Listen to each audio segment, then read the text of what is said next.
ምንድነው ያልከው? ምንም አይደለም። ንገረኝ። ምንድነው አሁን ያልከው? ንገረኝ። ኮሚኒኬሽን ቡክ ላይ ትምህርት ቤት ወድቋል ለእግሩን ይውለት ተባለ። ከዛ ምን አልክ አንተ? እኔ ደህና ነኝ፣ ጉልበቴ ብቻ ነው ያመመኝ እኮ። ያስተደደ እንትና ነው ሙሴ ነው። ሙሴን ደግሞ ሄጄ ደፋልሃል። አይቻልም።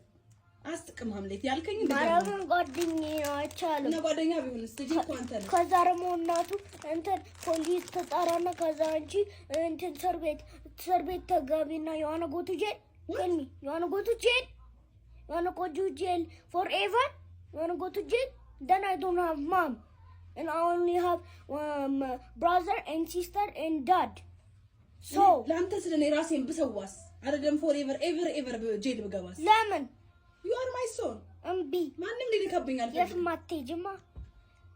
የትም አትሄጃትም ልዋጥ በረከቴ የኔ ንጉስ ልብላ የኔ ቸር የኔ ህይወት I love you